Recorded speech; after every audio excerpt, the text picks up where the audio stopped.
يتكلم عن الميكروسكوب. بيقول لي scientist، انا عرفت بس الاول حاجه ان السيلز هي عباره عن tiny structure، تركيب صغير جدا جدا جدا. اوكي، التركيب الصغير دوت. طيب خلاص انا اسف، ناخد ريست دقيقه نكمل كده. احنا ان شاء الله وصلنا لغايه ليسن 2. فليسن 2 هيبدا يتكلم شويه عن الميكروسكوب، ويبدا يتكلم عن الستراكشر او التركيب بتاع الميكروسكوب بالتفصيل. في البدايه خالص بيقول لي both right or false. Scientists use microscopes to study cells. يعني العلماء بيستخدموا الميكروسكوب عشان يبداوا يتكلموا عن السيلز. صح ولا غلط؟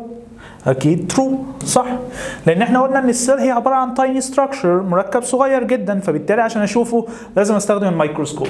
طيب بيقول لي all cells can be seen by the naked eye. هل كل الخلايا انا بقدر اشوفها بعينيا من غير ميكروسكوب؟ غلط طبعا، of course false. طيب هنا بيقول لي شويه معلومات عن الميكروسكوب. بيقول لي the microscope was invented، يعني اخترعه الانسان في was invented in the 17th century في القرن ال17 عن طريق scientist اسمه روبرت هوك. اوكي، روبرت هوك دوت هو اللي اخترع الميكروسكوب. بيقول لي he used his microscope، بدأ يستخدم الميكروسكوب بتاعه عشان ايه؟ to observe the tiny particles of some samples of plant parts. يعني بدأ يستخدم الميكروسكوب عشان يتعرف على شوية عينات او التركيب بتاع عينات بتاعة النباتات. بيقول لي that cannot be seen by the naked eye، اللي ما كانش بيقدر يشوفها بعينيه. طيب بيقول لي he named each of these tiny particles، سمى الجزيئات الصغيرة ديت ايه؟ سماها the cell. طيب بيقول لي later بعد كده بيقول لي the modern microscope help scientists to discover more information about the cell and they exchange this information between each other. يعني بعد كده العلماء اخترعوا ميكروسكوبات جديدة وأقوى من الميكروسكوب بتاع روبرت هوك، وبدأوا إن هم يتبادلوا المعلومات. أنا اكتشفت معلومة عن البلانت سيل فببدأ أديها للساينتست التانيين، هم اكتشفوا معلومات فبدأوا يقولوها لي، ونبدأ إن احنا نتبادل المعلومات. طيب بيقول لي إيه بقى هي الانفورميشن الجديدة اللي عرفوها عن البلانت سيل او الانيمال سيل؟ بيقول لي the nucleus that is found inside many cells. بدأوا يتكلموا عن النيوكليس اللي موجودة في كتير من الخلايا. بيقول لي the different part of the cell and their function. بدأوا يتكلموا عن الجزيئات أو الحاجات اللي بتكون لي السيل ذات نفسها من جوه. طيب the cell is the building unit of living organisms. عرفوا إن الخلية هي وحدة البناء اللي بتكون لي الكائن الحي، زي ما الطوبة كده هي وحدة البناء بتاعة المبنى بتاعنا كله، السيل هي كمان وحدة البناء بتاعة الكائنات الحية. بيقول لي the body of some simple living organisms consists of one cell only. يعني one cell only. بيقول لي ان الاجسام بتاعت شويه كائنات حيه بسيطه زي البكتيريا كده بتتكون من خليه واحده بس. طيب بيقول لي the body of living organisms that contain complex system. بقى الكائنات الحيه العلويه زي الانسان والنبات والحيوان عندهم many different cells، انواع مختلفه من الخلايا. طيب هنا بيقول لي check your understand. الدنيا سهله خالص لغايه دلوقتي، مفيش اي حاجه صعبه. Scientists can dot of their researches between each other. بيقدروا يعملوا ايه العلماء في المعلومات اللي وصلوا لها مع بعضيهم؟ اكيد بيعملوا لها exchange. يبقى scientists can exchange information، بيقدروا يعملوا تبادل للمعلومات بينهم وبين بعضهم. طيب the first scientist who discovered the cell، اول عالم يستكشف الخليه هو مين؟ هو روبرت هوك. اوكي. نمبر 3 بيقول لي different parts of the cells and their function can be observed using modern microscope. يعني الجزيئات او المكونات بتاعت الخليه قدرنا ان احنا نكتشفها باستخدام ايه؟ باستخدام الميكروسكوبات الحديثه، لان هي ليها قدره اكبر على التكبير، بتقدر تقرب اكتر، فبالتالي بقدر اشوف المكونات بتاعت الخليه بسهوله. طيب هنا تعالوا نشوف الاستراكشر اوف ذا مايكروسكوب. الرسمه دي مهمه وبتيجي على طول. بيشيل لي يعني بيحط كده، بيبدا ان هو يخبي الكلام دوت كده.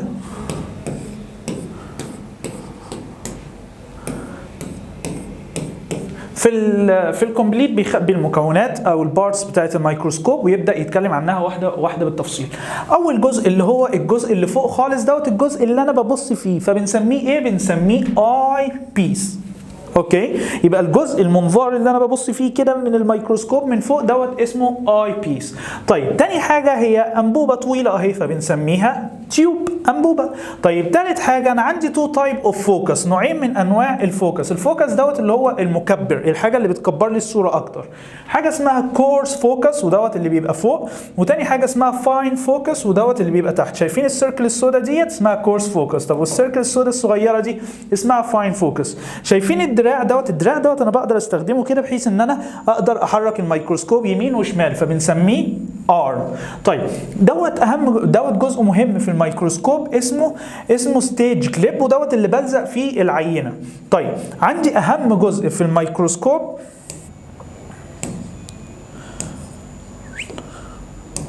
اهم جزء عندي في الميكروسكوب هو الاوبجكتيف لينس، اللي هو الجزء ده. انا عايز اظبط القلم، اللي هو الاوبجكتيف لينس. الاوبجكتيف لينس ديت اللي هي العدسات المكبره، العدسات بقى اللي انا ببدا ابص بيها على العينه بتاعتي واشوفها بوضوح. عندي الستيج ودوت الحامل او المسند اللي بلزق فيه العينه، وميرور او الومينيتور حاجه بتنور العينه بحيث ان انا اشوفها بوضوح، والبيز اللي هو الجزء اللي تحت. يبقى تاني بسرعه، عندي اول حاجه الاي بيس ودوت الجزء اللي فوق اللي ببص منه على العينه بتاعتي، اللي بحط عينيا فوق هنا دوت اسمه اي بيس. عندي تو تايب اوف فوكس، اول واحد اسمه كورس فوكس والتاني اسمه فاين فوكس. عندي التيوب وعندي الارم ودوت اللي بقدر اتحكم فيه في الميكروسكوب. الاوبجكتيف لينسز اللي هي العدسات المكبره ديت، وهنعرف ان هي ليها ديفرنت باور، ليها قوه مختلفه. يعني ايه؟ يعني في عدسه بتكبر الصوره شويه، وعدسه بتكبر الصوره اكتر، وعدسه بتكبر الصوره اكبر بكتير. عندي الستيج كليب ودوت اللي بيبقى لازق فيه العينه. عندي الالومينيتور او الميرور ودوت اللي بقى بينور لي العينه يعني بحيث ان انا اشوفها كويس. واخر حاجه البيز اللي هو المسند بتاع الميكروسكوب بتاعي او القاعده بتاعته. طيب هنا بيقول لي the objective lenses، المعلومه دي مهمه، have different focusing power. يعني ايه؟ يعني العدسات المكبره هي ليها قوه مختلفه في التكبير. في عدسه زي ما قلنا بتكبر العينه شويه، وعدسه ثانيه بتكبر اكتر، عدسه ثانيه بتكبر اكتر، فاقدر اشوف ادق التفاصيل الصغيره. طيب هنا بيقول لي عشان استخدم الميكروسكوب هجيب اونيون وهجيب فورسبس ودروبر، وهنستخدم جلاس سلايد اند كفر سليب. فبيقول لي هناخد الاونيون، نبدا ناخد عينه باستخدام الفورسب، هبدا اخد جزء منه بس صغير، هرش عليها باستخدام الدروبر. هنحط خلاص اول حاجه قلنا هنستخدم الفورسبس to separate the thin membrane of the onion. هناخد قطعه من الاونيون هنحطها على السلايد، بعد كده هنضيف ليها water on the thin membrane، هنضيف ليها ميه. بعد كده بيقول لي هنغطي السلايد ديت بكفر سليب، بغطا من فوق كده، وهبدا احطها عند الستيج بتاع الميكروسكوب. طيب هحطها هنا وببدا ابص عليها باستخدام الاوبجكتيف لينسز، العدسات المكبره. بيقول لي when you examine the slide using low ثانية آسف low power objective lens، وأنا بستخدم عدسات مكبرة بقوة ضعيفة شوية، بيقول لي you will see the cell small size. مش هي low power يعني قوتها ضعيفة، هشوف الخلية بحجم صغير شوية. طيب بيقول لي when you examine the slide using a high باور اوبجكتيف لينس يعني قوه تكبير اكبر، فبيقول لي ساعتها احنا هنشوف الخليه ان ا بيجر سايز، في حجم اكبر. يعني بص هنا كانت لو، فباين ان الخليه بتاعتي او السيل بتاعتي صغيره شويه. هنا استخدمت هاي باور اوبجكتيف لينس، عدسه مكبره او عدسه في الميكروسكوب قوتها اكبر في التكبير، فشفتها الحجم بتاعها كان اكبر بكتير من الاولانيه. طيب تعالى نبوت رايت اور فولس. بيقول microscopes form a magnified image for the cells، يعني الميكروسكوبات بتكون لي صورة مكبرة للسيل. أكيد الإجابة هتبقى آسف أكيد الإجابة هتبقى true. Number 2 بيقول لي lenses are main component in the structure of the microscope، يعني العدسات هي المكون الأساسي للميكروسكوب أو هي أهم جزء من الميكروسكوب. صح. اوكي كده خلصنا ليسون 2، اتكلمنا عن الميكروسكوبس، الدنيا تمام مفيش اي حاجه، سهله جدا الميكروسكوب ما فيهوش اي حاجه.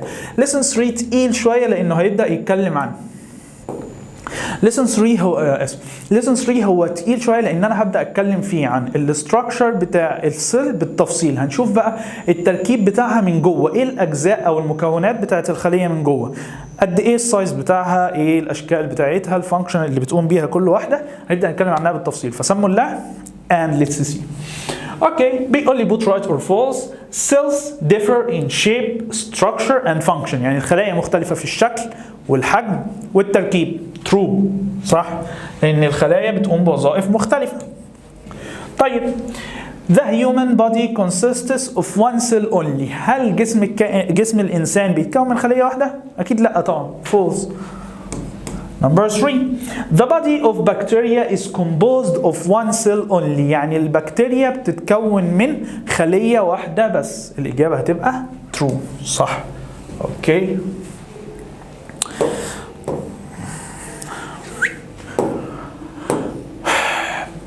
ركزوا في الحته دي عشان الحته دي مهمه. بيقول لي ايه؟ بيقول لي ان احنا بنقسم الليفنج اورجانيزمز لنوعين من انواع الكائنات الحيه. حاجه اسمها مالتي سيلولر ليفنج اورجانيزم، يعني كائنات حيه عديده الخلايا. يعني ايه عديده الخلايا؟ يعني عندها عدد كبير من الخلايا. طيب تاني حاجه بيقول لي يوني سيلولر ليفنج اورجانيزم. يوني يعني احادي، يعني عندها كام خليه؟ عندها 1 سيل. يبقى انا عندي مالتي سيلولر خلايا، عدد جسم كائن حي عنده عدد كبير من الخلايا، ويوني سيلولر ليفنج اورجانيزمز يعني كائنات عندها خليه واحده. طب مالتي سيلولر زي مين؟ زي الهيومن، زي البلانتس، زي الانيمالز، عندنا خلايا كتير في البادز بتاعتنا. طيب يوني سيلولر زي مين؟ زي المايكرو اورجانيزمز اللي هم البكتيريا. طيب فهنا بيقول لي اليوني سيلولر ليفنج اورجانيزمز زي ار ليفنج اورجانيزم. مش هم يوني عندهم كام خليه؟ قلنا 1 سيل. فهنا بيقول لي البادي بتاعهم بيتكون من 1 سيل اونلي. زي مين؟ زي البكتيريا. طيب multi cellular living organisms كائنات عندها many cells. living organisms that their bodies consists of many cells. عندهم خلايا كتير. زي مين؟ زي الهيومنز والبلانتس والانيمالز، لان الاجسام بتاعتهم فيها عدد كبير من الخلايا. طيب بيقول لي give reason. بيقول لي بكتيريا are unicellular organism. ليه بعتبر البكتيريا من الكائنات وحيدة الخلية؟ because its body consists of كام cell. مش هي اسمها unicellular يبقى consists of كام cell؟ only one cell.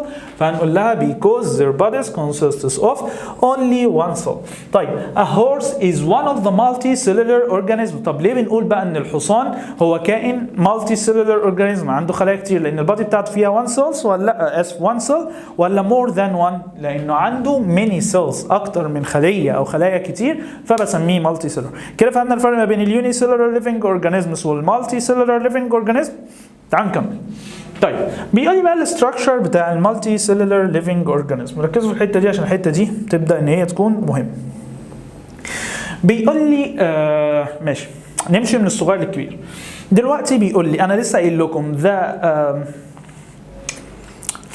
قلنا السيل هي عباره عن ايه؟ قلنا هي عباره عن tiny structure او the main building unit of living organism. هي اصغر وحده بناء للخليه، لاجسام الكائنات الحيه. اصغر وحده بناء يعني في حاجه اكبر منها، والحاجه الاكبر منها في حاجه اكبر منها، والحاجه الاكبر منها، وهكذا نبدا نكبر مع الوقت. طيب اصغر حاجه قلنا السيل. فبيقول لي ان السيل تبدا تتجمع مع بعض وتكون لي حاجه اسمها تيشيوس يعني أنسجة. طيب والتيشيوس بتبدأ التيشيوس تتجمع مع بعض وتكون لي حاجة اسمها organs، أعضاء. طب الأورجانز تبدأ الأورجانز هي كمان تتجمع مع بعض وتكون لي سيستم، أجهزة. طيب والسيستم تبدأ السيستمز تتجمع مع بعض وتكون لي the whole body بالترتيب. يبقى أول حاجة سيل، اكبر منها تيشيو، اكبر اورجان، اكبر سيستم، اكبر خالص اللي هو الهيومن البادي بتاع الليفنج اورجانيزم، الجسم بتاع الكائن الحي. يبقى تاني اصغر حاجه السيلز بتبدا تتجمع مع بعض وتكون لي تيشيوس اللي هي انسجه. التيشيوس تبدا تتجمع مع بعض وتكون لي اورجانز اللي هي اعضاء. اورجان مع اورجان مع اورجان يكون لي سيستم. سيستم مع سيستم مع سيستم يكون لي بادي. يبقى تاني سيل مع سيل مع سيل هتكون لي تيشيو. تيشيو مع تيشيو مع تيشيو هيكون لي اورجان مع اورجان مع اورجان هيكون لي سيستم. سيستم مع سيستم مع سيستم في النهايه هيكون لي البادي اوف ذا ليفنج اورجانيزم، الهول بادي اللي هو الجسم كله. طيب هنا بيقول لي let's see structure of the human body as an example of multicellular organism. مش انا لسه قايل ان جسم الانسان هو عباره عن multicellular organism، يعني كائن حي عنده عدد كبير من الخلايا. تعال نشوف. هنا بيقول لي في البدايه خالص بيقول لي السيلز، ودي اصغر حاجه. فبيقول لي the human body contains different shapes of animal cells، اشكال مختلفه من الخلايا. زي ايه؟ زي الماسل سيل والبون سيل. زي ما احنا شايفين كده، عندي ماسل سيل شكلها بيبقى بالشكل ده، وده شكل البون سيل. قلنا السيل بتاعت الماسل دي هتبدا تتجمع مع بعض، صح؟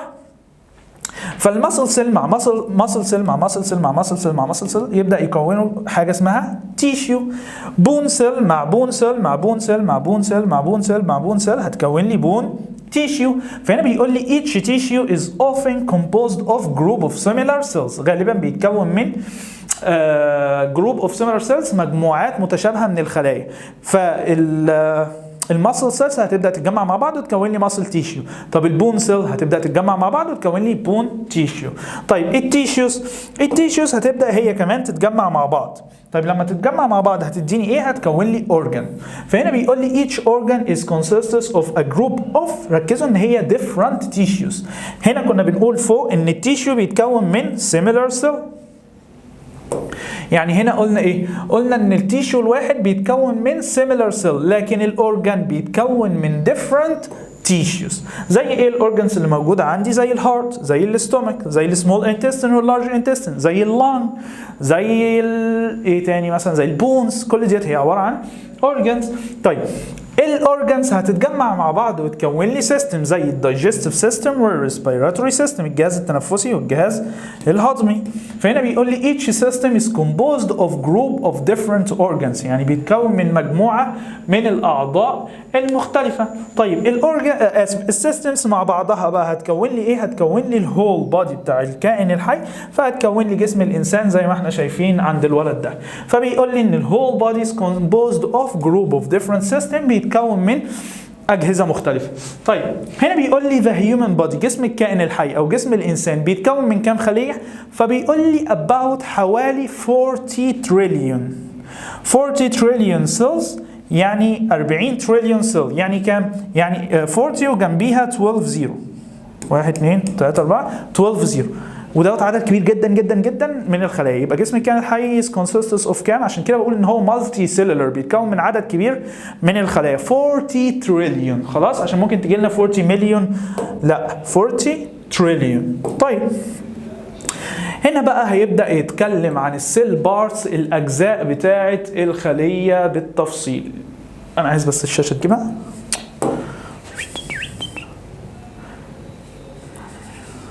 ماشي.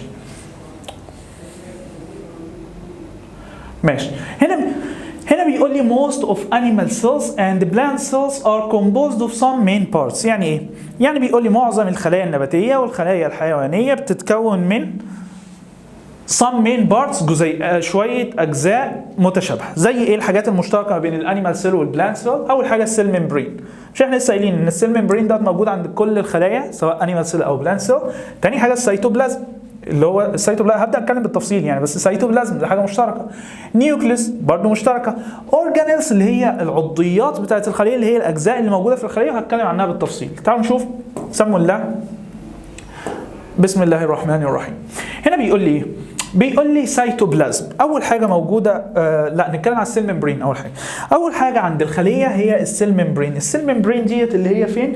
اللي هي الجزء اللي بره دوت اللي لونه اسود ده كده اسمه سيل ممبرين. فبيقول لي ايه هو السيل ممبرين؟ بيقول لي ايه هو السيل ممبرين؟ بيقول it surrounds the cell from outside، هي حاجه محاوطه للخليه من بره. طب بتعمل ايه؟ بيقول لي especially the animal cell، يعني موجوده خصوصا في الانيمال سيل. هنتكلم عنها الوظيفه بتاعتها الصفحه الجايه، بس نعرف ان اي انيمال سيل او بلانت سيل هي عندها سيل ممبرين. طيب تاني حاجه بيقول لي عندي حاجه اسمها سيتوبلازم. السيتوبلازم دوت هو عباره عن ليكويد جيلاتينيوس ليكويد، يعني سائل جيلاتيني، سائل شبه الجيلاتين كده. ماله؟ بيقول لي which is found inside the cells. اهو كل الجزء ايه يا عم اكتب. كل الجزء اللي انا بشاور عليه دلوقتي دوت اللي هو الليكويد الفاتح اللي جوه ده دوت السيتوبلازم. طب شايفين الجزء البنفسجي ده اللي هو الحته ديت اسمها نيوكليس، النواه، القلب بتاعه السيل. فبيقول لي it's often located at the center of the cell، غالبا بتبقى موجوده في منتصف الخليه. طيب عندي حاجه اسمها اورجانيلز. الاورجانيلز ديت بقى العضيات بتاعت الخليه، اجزاء مختلفه من الخليه، وكل اورجانيل ليه فانكشن بتقوم بيه، هتكلم قدام عنها. فهنا بيقول لي they are different tiny structures، هي تركيبات صغيره موجوده في السيل. each type of organelles has a special function، كل اورجانيل ليه خاصيه او وظيفه معينه بيقوم بيها. طيب تعالوا نشوف على البلانت سيل. برضو البلانت سيل عندها حاجه مختلفه زياده، عندها حاجه اسمها سيل وول. السيل وول هو الجزء الاخضر اللي جوه اللي بره ده. طب وعندها نفس الجزء الاسود اللي جوه اللي هو السيل ممبرين. يبقى الانيمال سيل عندها سيل ممبرين بس، لكن البلانت سيل عندها سيل ممبرين وسيل وول.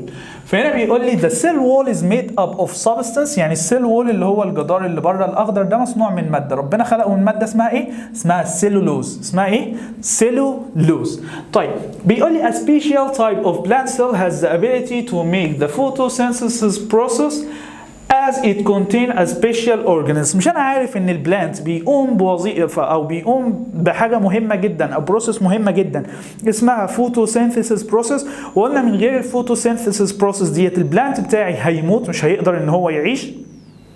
طيب ايه الحاجه اللي بتساعده ان هو يقدر يميك الفوتوسينثيسيس بروسيس؟ حاجه اسمها كلوروبلاستس. الكلوروبلاستس ديت هي عباره عن اورجانيل، عضو موجود في الخليه اللي هو شكله ده، اللي هو ده اسمه كلوروبلاست. دوت هو مسؤول عن الفوتوسينثيسيس بروسيس، بيساعد النبات بتاعي ان هو يعمل فوتوسينثيسيس بروسيس. طيب هنا بيقول لي check your understand. بيقول the thick liquid inside the cell. انا قلت لكم ان السائل الجيلاتيني اللي موجود جوه الخليه اسمه ايه؟ قلنا اسمه سيتوبلازم. انا عارف ان الاسامي عندكم هتبقى صعبه شويه، اللي هي الاسامي الجديده خالص، سيتوبلازم والنيوكليس وشويه حاجات كده اول مره نسمعها، ديت هنكتبها ان شاء الله ونبدا ان احنا نحفظها لان ضروري ان انا ابقى اعرف. طيب تاني حاجه بيقول لي a group of A forms a tissue. قلنا a group of similar cells، الخلايا المتشابهه تبدا تتجمع مع بعض وتكون لي تيشيو. طيب نمبر 3 بيقول لي the cell wall is made up of substance. قلنا السبستنس اللي ربنا خلق بيها السيل وول اسمها سيلولوز، فديت هتبقى نمبر 3. بسم الله.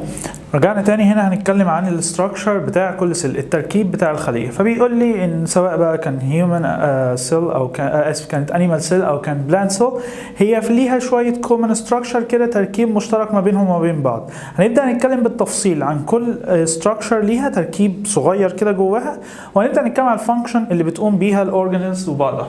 طيب قلنا في الاكتيفيتي دوت هنبدا نتكلم عن الكومن بارت اوف موست سيلز. قلنا زي ايه؟ زي السيل ممبرين، زي السيتوبلازم، زي الميتوكوندريا، زي النيوكليس، زي النيوكليس ديت ماشي. بص تاني، السيل ممبرين دوت هو الغشاء بتاع الخليه اللي بره ده. طب السيتوبلازم، قلنا السيتوبلازم دوت الليكويد اللي جوه ده، هنبدا نتكلم بالتفصيل عنهم. طب الميتوكوندريا اللي هي الاجسام ديت. طيب عندي حاجه اسمها النيوكليس اللي هي النواه، ولسه بنتكلم عنها، اللي هي بتبقى موجوده in the center of the cell. عندي حاجه اسمها اندوبلازميك ريتيكولم اللي هي هنتكلم عنها بالتفصيل، اللي هي ديت. اخر حاجه الجولجي او جولجي ابراتيوس، وهي موجوده تحت شويه بس الصوره مش مبيناها، اللي هي بتبقى دي.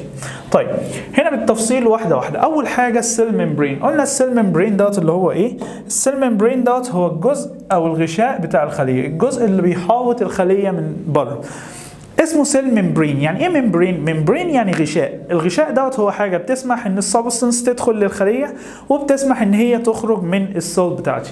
طيب فبيقول لي السيل ممبرين اتس ذا اوتر لايننج اوف ذا سيل، هو الغشاء اللي حوالين الخليه من بره خالص. طب بيقوم بايه؟ بيقول لي اول حاجه it protects the cell. يعني ايه protects the cell؟ يعني بيحمي الخليه. يعني ايه بيحمي الخليه؟ دلوقتي انا قلت لكم ان هو في حاجات لازم تدخل للخليه وحاجات لازم تخرج منها. طيب هل ممكن يدخل اجسام تضر الخليه؟ طيب مين اللي يمنع الحاجات ديت فيقدر يحمي الخليه؟ السيل ممبرين. خلاص، يبقى اول معلومه عن السيل ممبرين ان هو بيعمل بروتكت للسيل بتاعتي، بيحافظ او بيحاوط الخليه بتاعتي من بره فبيحميها. طيب نمبر 2 بيقول لي it controls the substance that can enter or leave the cell. يعني هو اللي بيتحكم في الأجسام اللي بتدخل للخلية من جوه أو تخرج منها. مين اللي بيعمل كده؟ السيل ممبرين، عن طريق بروسيس مهمة جدا بيقوم بيها اسمها selective permeability. يعني ايه selective permeability؟ selective permeability يعني الخاصية الانتقائية. انتقائية يعني ايه؟ يعني واحد بينقي حاجة. انا رحت السوق، انا بنقي الحاجة اللي انا عايزها. عايز طماطم هجيب طماطم، عايز خيار هجيب خيار، عايز لحمة هجيب لحمة، عايز تفاح هجيب تفاح. فانا اللي بنقي الحاجة اللي هتفيدني عشان اخدها. نفس الكلام السيل ممبرين هو اللي بينقي الحاجة. هو دلوقتي السيل ممبرين دوت بيبقى موجود في مكان مثلا وفي سبستنس كتير حواليه، هو بقى اللي بيحدد السبستنس دي مفيدة ليه فيدخلها الخلية ولا مش مفيدة ليه فيسيبها. يبقى البروسيس دي اسمها ايه؟ selective permeability. طيب بيقول لي selective permeability features means that the cell membrane allows some substance to pass through it. يعني ايه؟ بيسمح للسبستنس ان هي تعبر من خلالها وتدخل جواها لو هي مفيدة ليه. While it prevents some other substance from entering the cell. وبيمنع بعض الحاجات التانية ان هي ما تقدرش تدخل للسيل. ليه؟ لان هي مش هتفيد السيل بتاعتي.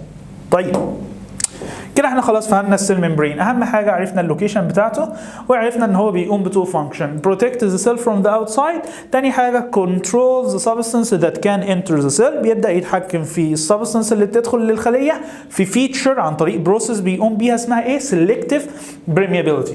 طيب تاني حاجه اسمها ميتوكوندريا. تعالوا نشوف الميتوكوندريا. الميتوكوندريا اللي هم دول، استنى بس ماشي. الميتوكوندريا اللي هي الاجسام دي، شايفين الاجسام دي؟ كل دول اسمهم ميتوكوندريا. طب تعالوا نشوف ايه الفانكشن اللي بتقوم بيها الميتوكوندريا. طب انا عرفت بس الميتوكوندريا شكلها عامل ازاي، تعالوا بقى نشوف الفانكشن بتاعتها. طيب بيقول لي ايه؟ بيقول لي اول حاجه they are one of the organelles of the cell. هي عضيه من العضيات او الاعضاء بتاعه الخليه، مكون صغير من المكونات بتاعه الخليه. مالها؟ بيقول لي they are known as the powerhouses of the cell. powerhouses of the cells اللي هي الباور هاوس اللي هو يعني ايه الباور هاوس؟ الباور هاوس بالعربي مش عارف معناه ايه، يعني مش عارف اتخيل معناه، بس هو عامل زي الفيشه، عامل زي الحاجه اللي بتدي انرجي للخليه بتاعتي. مش التلفزيون ده قلت لكم عشان يشتغل لازم نركبه في سورس للالكتريستي، اللامب عشان نشتغل ادي لها سورس اوف الكتريستي، فهي بتعتبر الباور هاوس اوف ذا سيل، هي اللي بتدي الانرجي للسيلز بحيث ان هي تقوم بالوظائف بتاعتها. فهنا بيقول لي بيقول لي they are known as the powerhouses of the cell. طيب مالها؟ بيقول لي الوظيفه بتاعتها they provide the cell with the energy. بتدي السيل energy، عشان كده سميتها powerhouse. طيب هنا بيقول لي by converting sugar، عن طريق ان هي بتحول الشوجر لانرجي في بروسيس برضو اسمها ايه؟ اسمها cellular respiration، التنفس الخلوي. تاني عندي حاجه اسمها ميتوكوندريا، ودي تعتبر one of the organelles of the cell. طب ايه الفانكشن بتاعتها؟ احنا قلنا ان هي we consider it as a powerhouse of the cell، بنعتبرها الباور هاوس of the cell. طيب بتعمل ايه؟ قلنا ان هي بتدي السيل الانرجي اللي هي بتحتاجها عن طريق ان هي بتعمل كونفرت، بتحول الشوجر اللي موجود في السيل بتحوله لانرجي. مين اللي بتعمل كده؟ الميتوكوندريا. فبتدي السيل الانرجي اللي هي محتاجاها عشان تقوم بالفيتال اكتيفيتيز بتاعتها. طيب عندي بروسيس، قلنا في بروسيس بنسميها ايه؟ cellular respiration. cellular respiration يعني عملية التنفس الخلوي.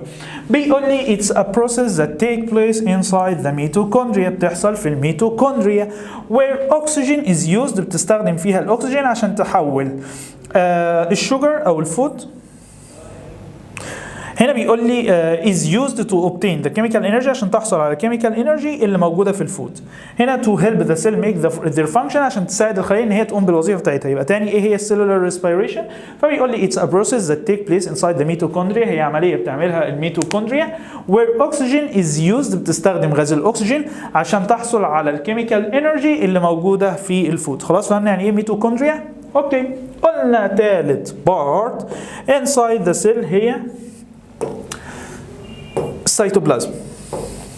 طيب قلنا السيتوبلازم ده فين؟ السيتوبلازم دوت كل الليكود اللي جوه ده، كل الجزء اللبني الفاتح دوت، كل دوت هو عباره عن سيتوبلازم، كل دوت هو عباره عن سيتوبلازم. طيب ماله السيتوبلازم؟ فبيقول لي السيتوبلازم دوت هو اتس ذا جلاتينيوس ليكويد او ذا جيلاتينيوس ليكويد، هو السائل الجيلاتيني اللي موجود في الخليه. بيقول لي in which all other cells parts float، في كل الجزيئات بتاعت الخليه بتطفو، اللي هي المكونات بتاعت الخليه كلها، زي الميتوكوندريا، زي النيوكليس، زي الجولجي ابراتيوس، زي ايه تاني، كل دول مش فاكر، كل دول موجودين فين؟ موجودين في السيتوبلازم. ماشي. يبقى ماشي. يبقى تاني السيل ممبرين قلنا دوت بروتكت ذا سيل فروم ذا اوتسايد، وهو عن طريق السلكتيف بريميابيليتي فيتشر بيبدا يتحكم في الحاجات اللي بتدخل للخليه او تخرج منها. تاني حاجه قلنا الميتوكوندريا دي بنعتبرها الباور هاوس اوف ذا سيل، ان هي بتحول لي الشوجر بتحوله لانرجي. طيب تالت حاجه قلنا السيتوبلازم، ودوت الجيلاتينيوس ليكويد اللي فيه كل الاورجانيلز بتاعت السيل بتبدا ان هي تطفو او تتحرك جواه. فهنا all the other cell part fluid اللي بيطفو فيه كل جزيئات الخليه. طيب عندي حاجه اسمها نيوكليس. قلنا النيوكليس ديت اللي هي تعتبر القلب او البرين، العقل بتاع الخليه. ليه؟ بيقول لي it control all the cell activities، هي بتتحكم في كل الانشطه اللي بتقوم بيها الخليه. زي ايه؟ زي الفورميشن اوف بروتينز، تكون البروتينات، وهي المسؤوله عن السيل ديفيجن تو فورم ا نيو سيلز. مش احنا قلنا عشان الجسم بتاع الكائن الحي يبدا ان هو يكبر، الخليه بتبدا تعمل ديفيجن وتنقسم. مين اللي مسؤول عن الديفيجن دوت؟ النيوكليس. يبقى النيوكليس مسؤول عن حاجتين، الفورميشن اوف بروتينز، تكون البروتينات، وتاني حاجه الديفيجن بتاعت الخليه عشان النمبر اوف سيلز يبدا ان هو يزيد. طيب عندي حاجه اسمها اندوبلازميك ريتيكولم. الاندوبلازميك ريتيكولم دوت اللي هو الجزء اللي تحت الخليه من تحت ده بيعمل ايه؟ بيقول لي it's one of the organelles of the cell، هو عضو من اعضاء الخليه. طيب ايه الوظيفه بتاعته؟